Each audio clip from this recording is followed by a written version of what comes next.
औज़ुबिल्लाहिमिनश्शैतानिर्रजीम बिस्मिल्लाहिर्रहमानिर्रहीम सल्लल्लाहु अलैहि वसल्लम। अस्सलाम वालेकुम जनाब। आई होप कि आप सब लोग खैरियत से होंगे, खुश होंगे।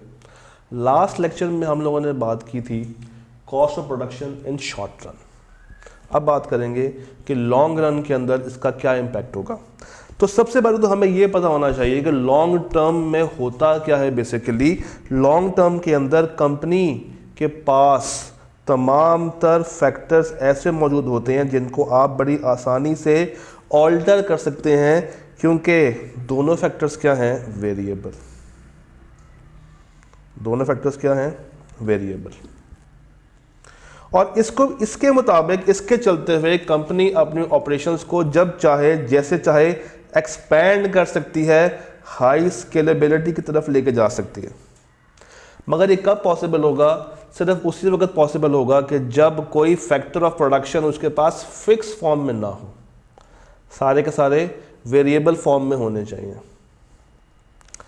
तो लॉन्ग रन के अंदर यू हैव एनफ टाइम, आपके पास बहुत टाइम है कि तमाम न्यू फर्म्स ज्वाइन करें और एग्जिस्टिंग फर्म्स के साथ मिलकर काम करें।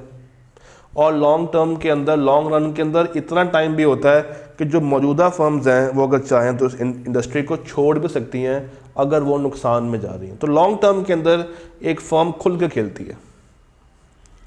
Additionally in the long run firms are not facing any fix cost.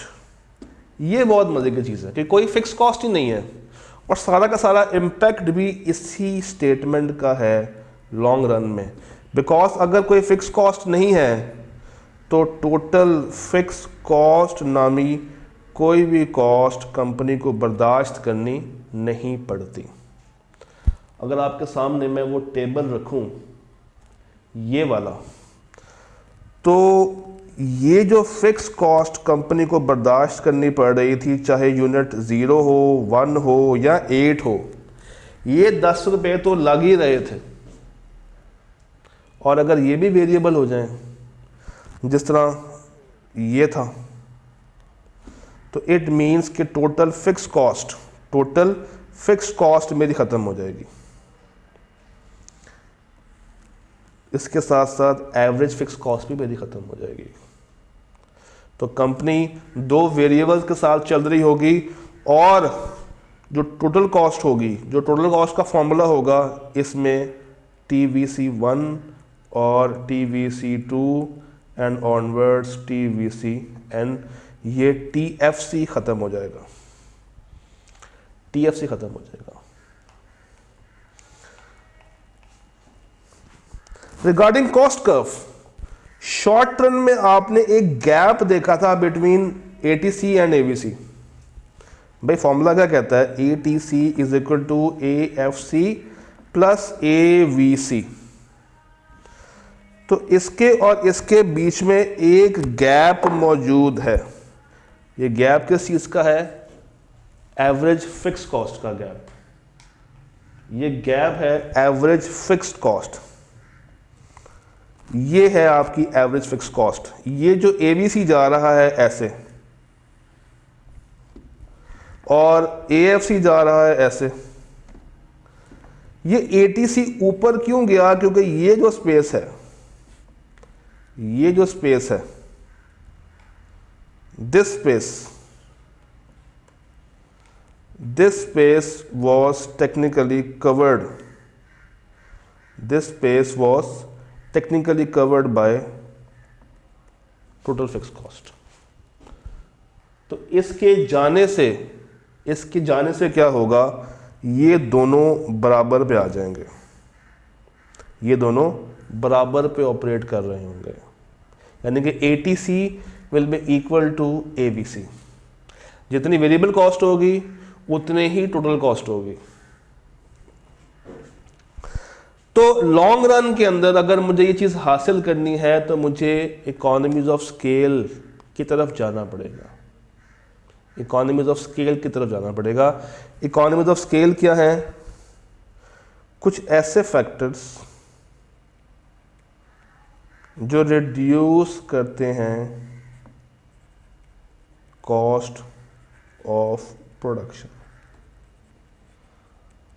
कुछ ऐसे फैक्टर्स जो कि रिड्यूस करते हैं किसको, प्रोडक्शन कॉस्ट को। और सिर्फ इतना ही नहीं है, हमारे पास डिसइकोनॉमीज ऑफ स्केल भी होती हैं, यानी कि कुछ ऐसे फैक्टर्स जो कि इंक्रीज करते हैं कॉस्ट ऑफ प्रोडक्शन को।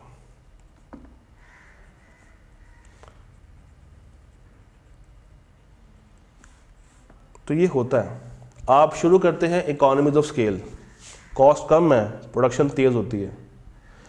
एक पॉइंट आएगा जब इकोनॉमीज ऑफ स्केल कांस्टेंट रहती हैं। देखें, ये है कॉस्ट कर्व, ये कॉस्ट कर्व गिर रहा है, कम कॉस्ट लग रही है। जब कम कॉस्ट लग रही है तो प्रोडक्ट ज़्यादा बन रही हैं। क्यों? We are having economies of scale on our side. एक टाइम आएगा जब ये कांस्टेंट हो जाएगी और फिर एक टाइम के ऊपर ये ग्रो करना शुरू कर देगी। ये आ गई है डिसइकोनॉमीज ऑफ स्केल। तो जब कॉस्ट ग्रो करेगी, जब कॉस्ट हैवी हो जाएगी, तो मुझे रिटर्न मिलना कम हो जाएगा। यहाँ पे कॉस्ट कम है, रिटर्न ज़्यादा है। यहाँ पे कॉस्ट ज़्यादा हो जाएगी तो रिटर्न मेरा कम हो जाएगा। आइए पढ़ते हैं क्या मतलब है इकोनॉमीज ऑफ स्केल से, कैसे हम इसको अचीव कर सकते हैं।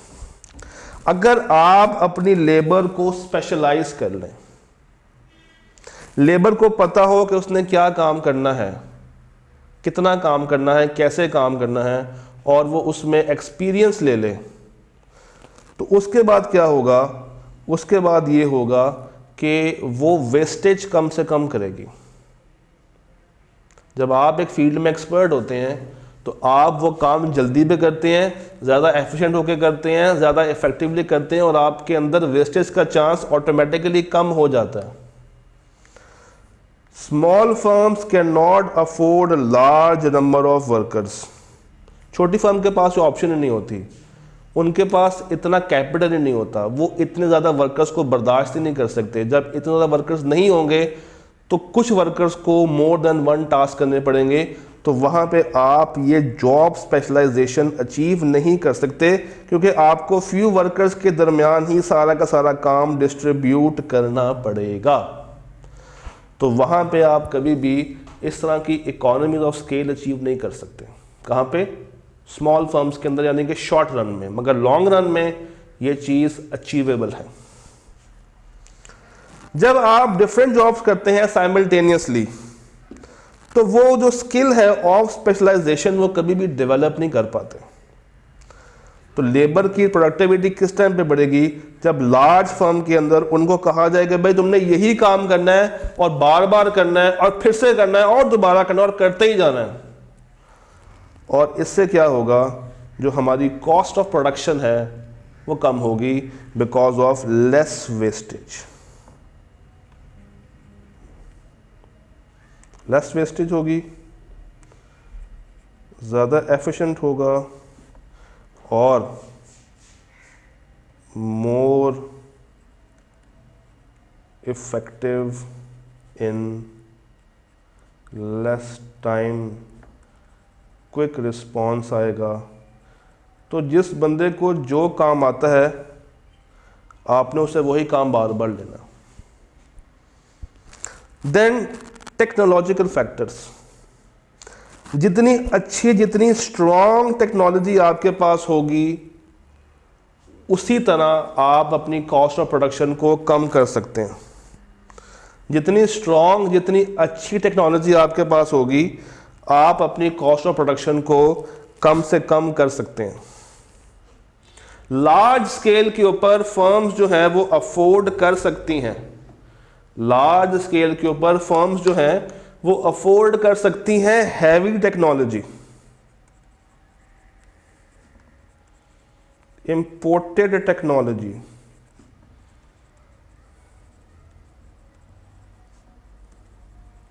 इससे क्या होगा कि जो लोकल फर्म्स काम कर रही हैं, जो छोटी फर्म्स काम कर रही हैं, वो ज़्यादा टाइम लगाएंगी अपनी प्रोडक्शन में।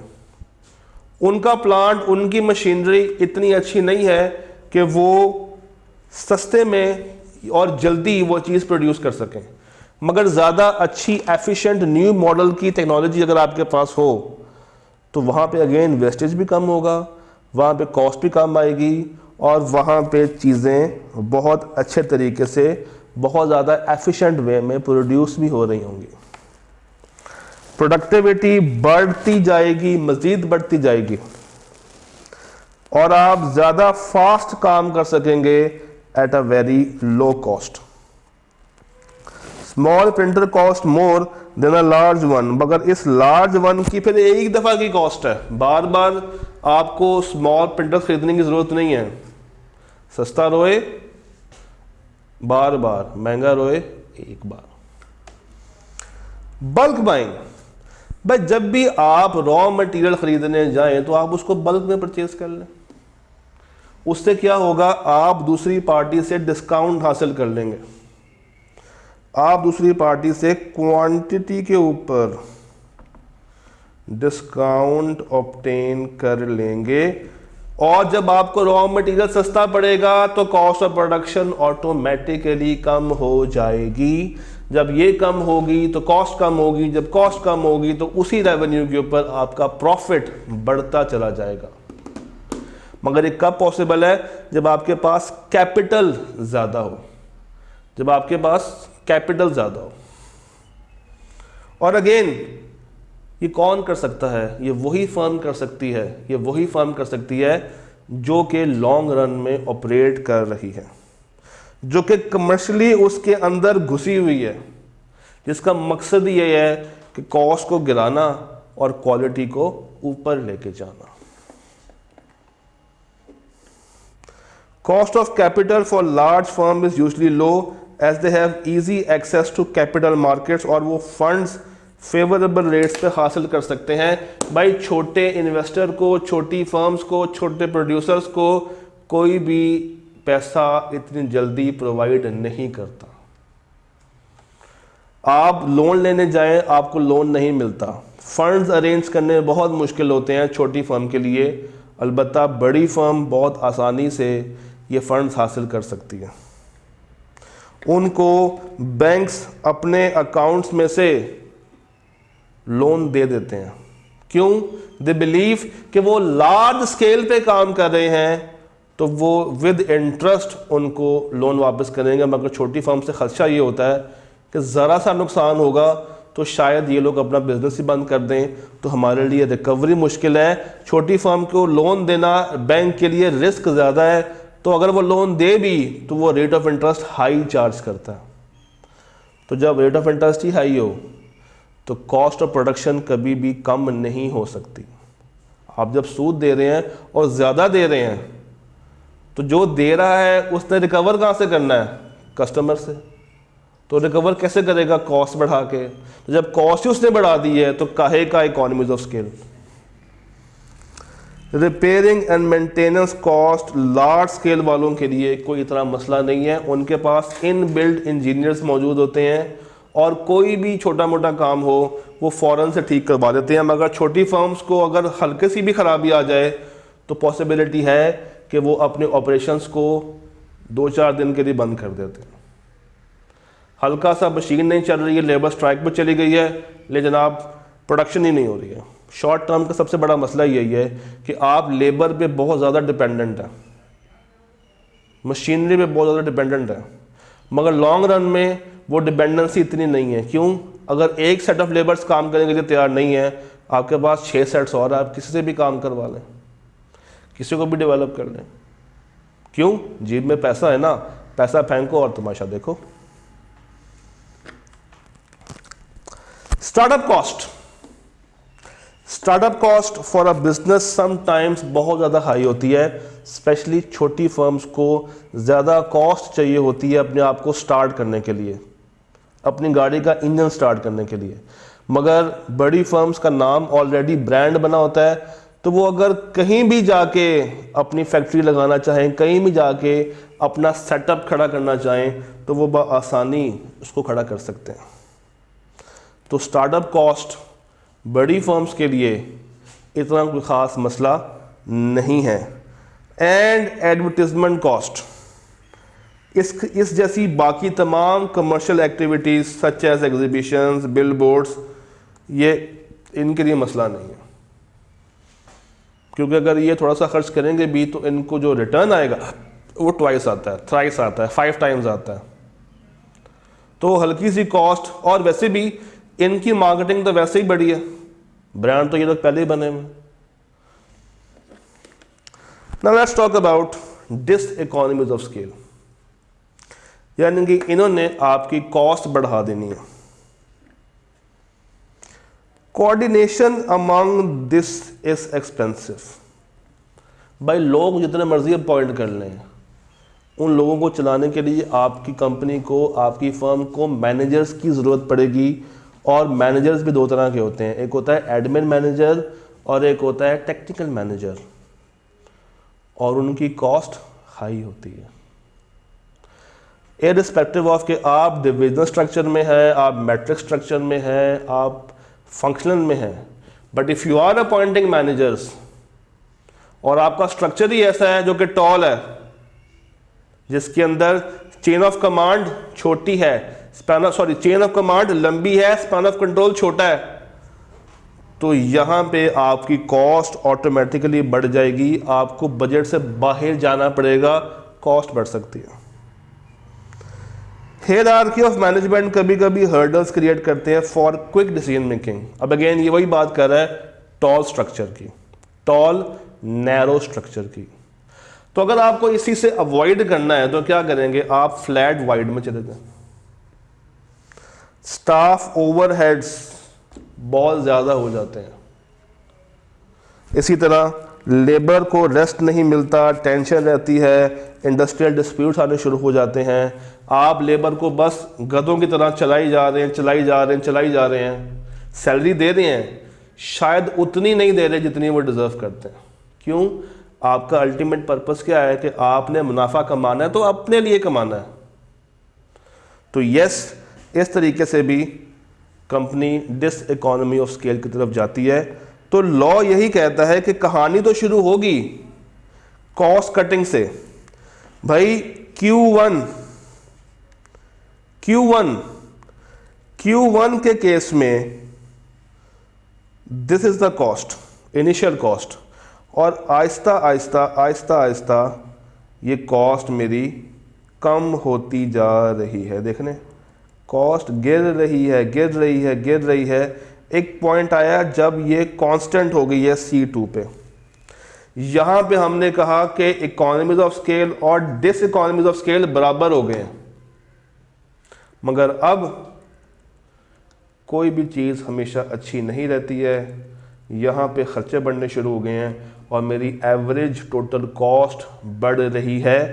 यहाँ पे बताता चलूँ कि ये average total cost is average variable cost. In the graph below, basically, a firm's ATC in long run is expressed using a relatively flatter cost curve. इसी तरह का कॉस्ट कर्व आपने शॉर्ट टर्म में भी देखा है, मगर ये ज़्यादा फ्लैट है, ज़्यादा खुला है। ये ऐसे बना है, इसकी फ्लैटनेस ज़्यादा है, ये ज़्यादा फैला हुआ है। It is explained with the output along x axis. X axis पे क्या आ रहे हैं, ये इसके आउटपुट्स आ रहे हैं कि जैसे जैसे आपकी फर्म एक्सपैंड कर रही है, आउटपुट देखें बढ़ रहा है। Q1 से Q2 पे आप लोग आ चुके हैं। क्यों? कॉस्ट कम हो रही है। कॉस्ट C1 से गिर के C2 पे आ गई है, और C1 से भी ऊपर गया था C0 जब ये स्टार्ट हुआ था, तो पहले C0 से C1 पे गई। क्यों? Because of economies of scale. उसके बाद मज़ीद अचीव किया और C2 पे आ गई है, जहाँ पे ये एक्सपीरियंस कर रहे हैं कि बस यहाँ पे कंसिस्टेंसी उसको लेकर आनी पड़ेगी। और उसके बाद इसका राइज शुरू हुआ है, ये जनाब बढ़ना शुरू हुई है, और बढ़ते बढ़ते furthermore now it is expanding beyond Q2। तो अब कोई भी प्रोडक्ट आप लेंगे तो वो आपको महंगा पड़ेगा, तो अगर शुरू में बचत कर ली है और एंड के ऊपर आप उसको महंगा बना के बेच रहे हैं, तो अल्टीमेटली क्या है कि आप खड़े यहीं पे हुए हैं, कांस्टेंट पे। शुरू में आपने 5 रुपये कमा लिए, एंड पे 5 रुपये उजाड़ दिए, तो नेट क्या है 0, और 0 क्या है constant. So the firm is facing this economies of scale, कहाँ पे, इस साइड पे, which cause an increase in the long run average total cost. ये है long run average cost, LRAC।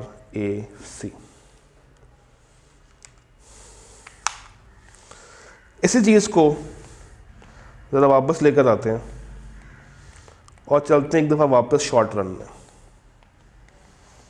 Short run में क्या हुआ था? शॉर्ट रन में हम लोगों ने कहा था कि भाई एक फिक्स है, एक वेरिएबल है, इनको ऐड करेंगे टोटल आ जाएगा, फिर average of fix cost, average of variable cost, यानी कि इसका एवरेज, इसका एवरेज, इसका एवरेज, और टोटल का एवरेज, और एंड के ऊपर मार्जिनल कॉस्ट। और जब ये बना लिया था टेबुलर फॉर्म में, तो इसको मैथमेटिकल इक्वेशन फॉर्म में लेकर आए थे और हमने ये डायग्राम बना दी थी। This was the diagram. अब यहां पे क्या है, ये तो गायब हो गया।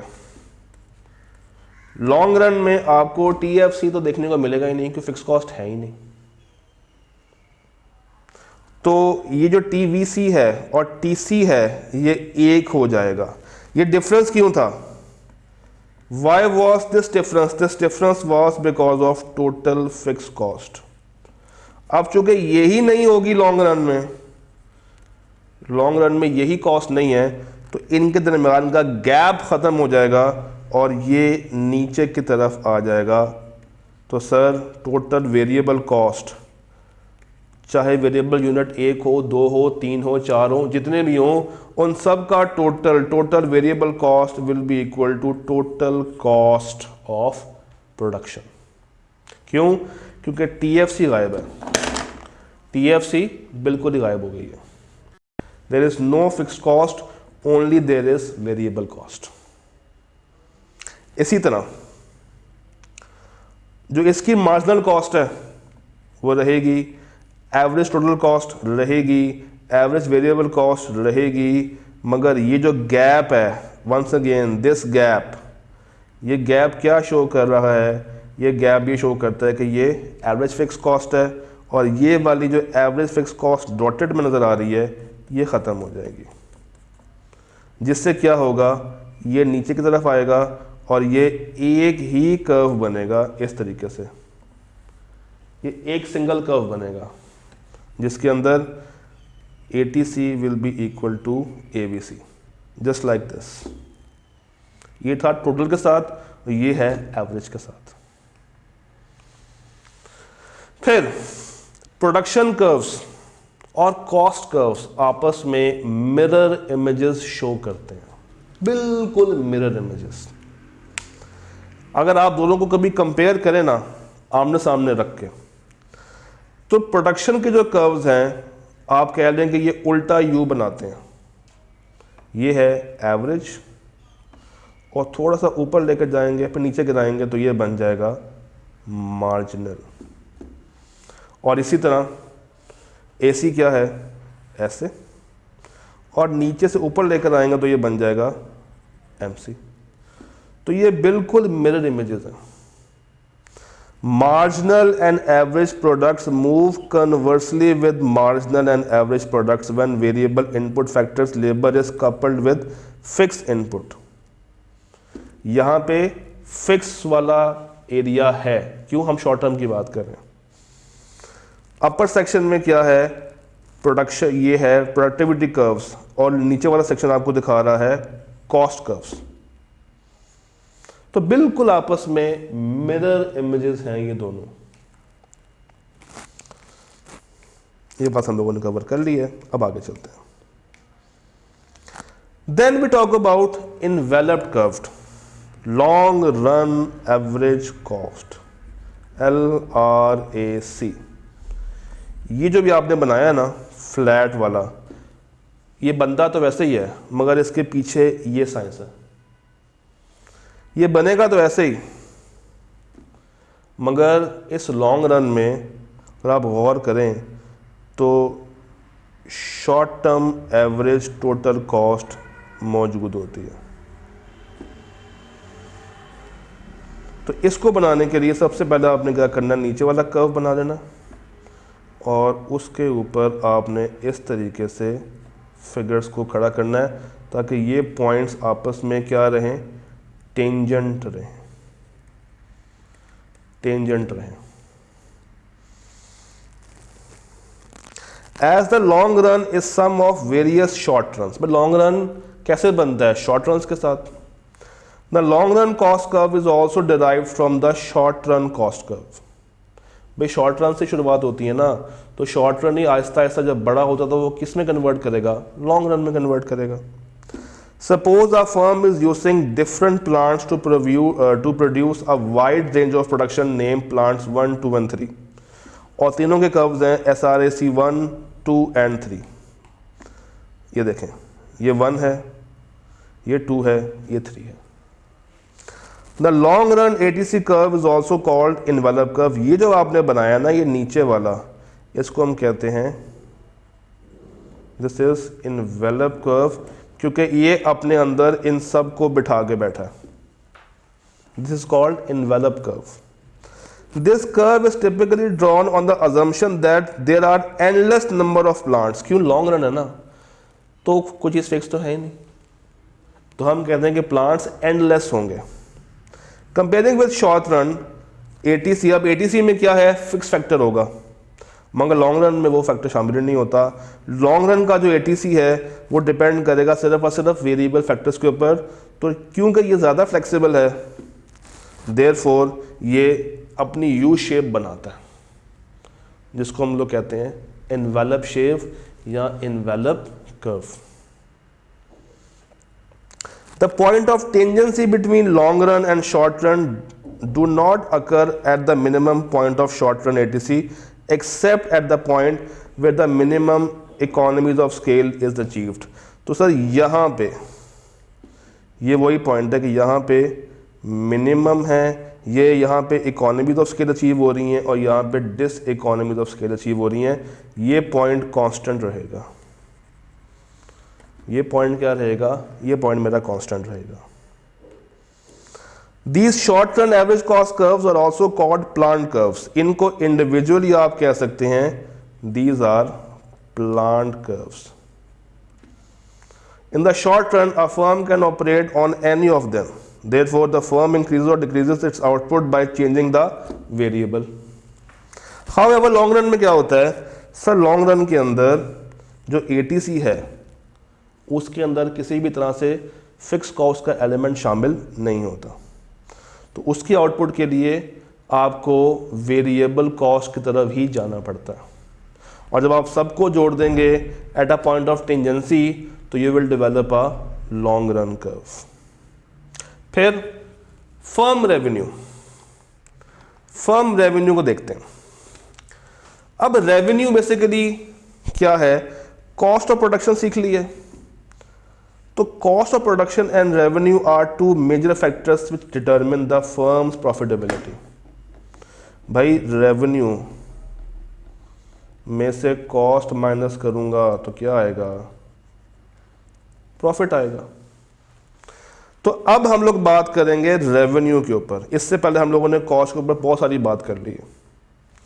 रेवेन्यू क्या है, वो इनकम जो कि फर्म कमा रही है by selling goods into the market. तो आप रेवेन्यू को कैसे निकालते हैं, sell price multiply by total sales, sell price multiply by quantity of goods sold.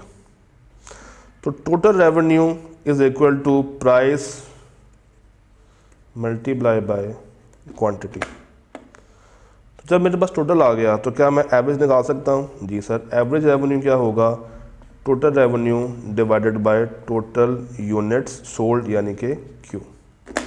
Q ये आ गया मेरे पास एवरेज रेवेन्यू। तो इसी तरह